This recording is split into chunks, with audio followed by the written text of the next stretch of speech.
Focus Retail, le pitch. Notre start-up de la semaine est aussi engagée dans la mode inclusive, la mode responsable. Céline Bosquet, bonjour. Bonjour. Vous êtes fondatrice de CQFD, donc une maison de luxe française. Et toujours à mes côtés est notre experte, Laure Frémicourt. Bonjour Laure. Céline Bosquet, CQFD, pourquoi ce nom et quel est l'ADN de la marque? Alors déjà, c'est un peu particulier pour moi d'être ici parce que j'ai toujours eu envie d'entreprendre, mais c'est sur ce plateau que mon envie d'entreprendre est devenue irrésistible. Comme vous, j'ai eu la chance d'interviewer des entrepreneurs inspirants et inspirantes et j'ai eu envie de changer les choses. Et vous êtes une spécialiste du retail, on peut le dire. Voilà, non, peut-être pas spécialiste, mais en tout cas, ça m'a vraiment donné envie de me lancer et de changer les choses parce que je pense que même à notre petite échelle, on a un rôle à jouer et CQFD est vraiment né d'une quête de sens. Voilà, moi je voulais redonner du sens à un secteur qui n'en a plus beaucoup, le textile. Donc c'est très compliqué, j'ai beaucoup travaillé, j'ai vraiment cherché pendant un an, j'ai envisagé en fait ce nouveau projet comme une enquête, je l'ai mené comme une enquête, j'ai cherché les meilleurs ateliers, j'ai cherché les meilleurs fournisseurs et j'ai surtout cherché à identifier les problèmes qu'il y avait dans la mode. Et justement, où sont fabriqués ces produits? Quelles sont les matières utilisées? Alors nous, en tout cas chez CQFD, on fabrique en circuit court, c'est-à-dire que, alors je privilégie la France, mais la mode doit être raisonnée, c'est-à-dire qu'on ne peut pas tout faire bien, il ne faut pas se voiler la face, on fait une mode raisonnée, c'est-à-dire que tout ce que je vais pouvoir faire en France, je le fais en France parce qu'on a un savoir-faire exceptionnel, qu'on doit le conserver et surtout on doit le développer, donc il faut vraiment agir pour la relocalisation, donc c'est important de continuer à produire en France, mais par exemple quand il y a des savoir-faire exceptionnel juste à côté de chez nous comme l'Italie. Je pense à la maille par exemple chez nous, les pulls, je vais les faire en Italie parce que j'ai un petit atelier familial qui travaille exceptionnellement bien et que tout est fait sur place, la filature du fil et le tricotage. Si j'avais voulu faire du greenwashing ou dire voilà, moi je fais tout en France, on est exceptionnel, on fait tout bien, j'aurais rajouté une étape supplémentaire. Donc peut-être que pour le marketing ça m'aurait servi, mais en tout cas la finalité c'est que j'aurais alourdi mon empreinte carbone et j'aurais été plus du tout en cohérence en adéquation avec mes valeurs. Alors la précommande, c'est votre business model, on peut le dire. En quoi c'est un atout pour une marque qui vient de se lancer? Parce qu'aujourd'hui, vous êtes encore une DNVB, donc une Digital Native Vertical Brand, donc c'est une marque qui est uniquement lancée en ligne. Oui, justement, c'est très compliqué, mais la précommande, ça change tout. Ça change tout pour le consommateur, ça change tout pour la marque et ça change tout pour la planète. Pour le consommateur, on va vraiment lui donner le temps de la réflexion, on va l'inciter vraiment à réfléchir, à prendre conscience de s'il a vraiment besoin de ce produit-là. Donc on va aller à l'encontre de l'achat compulsif, on va vraiment lui demander s'il en a besoin et on va aussi l'inciter à peut-être regarder la matière, la composition, la manière dont le vêtement est fabriqué. Pour la marque, c'est aussi un plus parce que du coup, nous, on a un BFR négatif. Et ça vous a permis de vous lancer sans devoir constituer une trésorerie pour payer les fournisseurs? Exactement. Ça nous permet en fait d'encaisser l'argent avant pour pouvoir ensuite payer nos fournisseurs et produire le juste nombre de pièces, la juste quantité. Voilà. Et donc pour l'environnement, c'est ce point-là justement qui est important, c'est-à-dire qu'on évite la surproduction, le gaspillage, les invendus. Et donc c'est un système vertueux, très vertueux. Et d'ailleurs, je ne comprends pas qu'aujourd'hui, il n'y ait pas plus de marques qui se lancent dans la précommande. Alors certes, c'est difficile à mettre en place, il faut changer nos modes de consommation, mais il est temps de le faire. Je pense que quand on voit aujourd'hui ce qui se passe et les enjeux actuels, il faudrait peut-être penser à changer les choses et en tout cas, chacun chez soi penser à consommer différemment. Parce que justement, comment on met en avant des produits qui ne sont pas encore fabriqués ?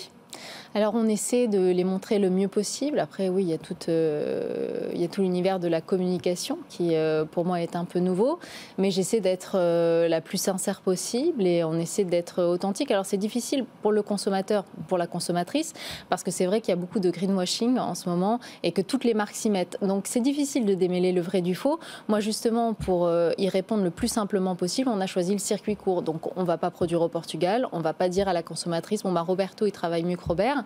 On va juste lui dire, nous, on travaille en circuit court, on travaille en France, on est totalement transparent sur le sujet. Effectivement, la qualité a un prix, c'est un peu plus cher, mais c'est beaucoup moins cher que ce que vous allez trouver dans une grande maison de luxe qui, elle, dépense 70% de son argent dans le marketing.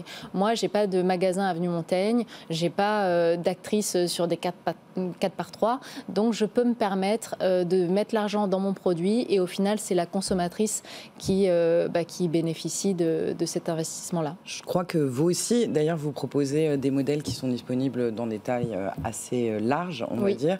Est-ce que vous pouvez nous raconter les défis que ça peut représenter, et notamment, j'imagine, dans le cadre de la précommande, parce que finalement, vous n'avez pas une ambition de volume très forte dans un premier temps, en tout cas sur votre marque, et donc justement, la diversité de taille par rapport au volume, comment tout ça peut être Alors c'est très juste ce que vous dites, c'est un gros challenge. D'ailleurs, quand j'ai dit que j'allais faire du 34 au 56 et plus sur demande, on m'a dit, mon Dieu, mais tu ne sais pas dans quoi tu te lances.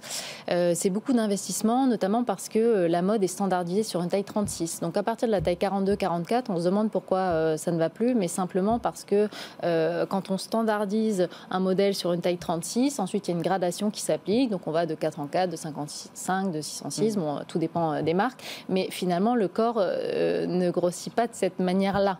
Donc à partir de la taille 44, on se rend compte que rien ne va plus. Donc c'est très coûteux pour les marques, effectivement, parce qu'il faut faire plusieurs patronages pour un seul modèle. Donc ça, c'était un vrai défi, mais c'était important pour moi de le faire. J'ai pas avancé l'inclusivité, je m'en sers pas comme d'un fer de lance.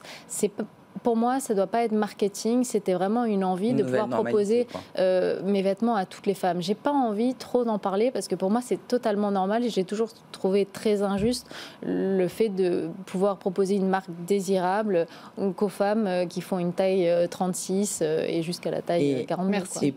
Merci. Céline Bosquet. Je pourrais vous en parler des heures. En tout cas, je vous invite, Noémie, à aller sur le site c'est la vie.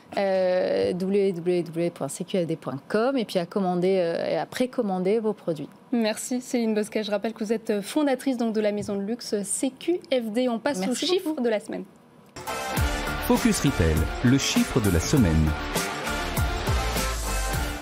Alors Laure, les consommatrices préfèrent-elles voir des campagnes pubs de corps parfait ou des silhouettes s'affranchissant des stéréotypes? Quel est votre avis à ce sujet? Mon avis, c'est que les mœurs ont beaucoup changé et que finalement, aujourd'hui, on s'attend à avoir une certaine diversité dans la publicité.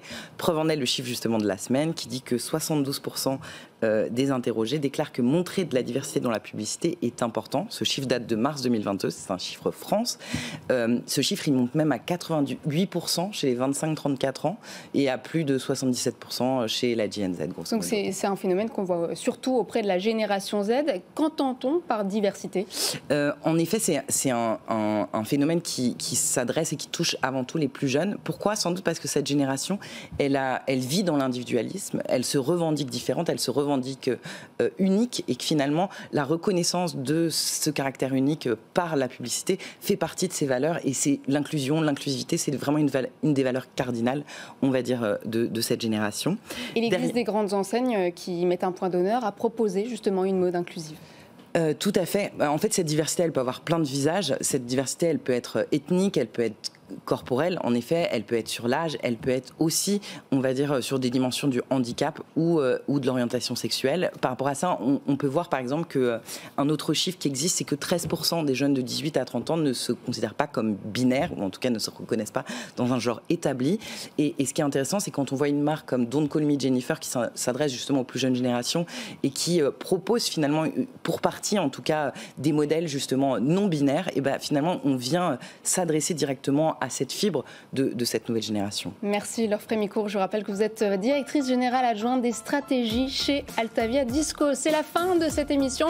Vous pourrez la retrouver sur l'application et le site BFM Business. Quant à moi, je vous retrouve la semaine prochaine, même heure, même endroit. À très vite. Focus Retail, la distribution de demain s'invente aujourd'hui.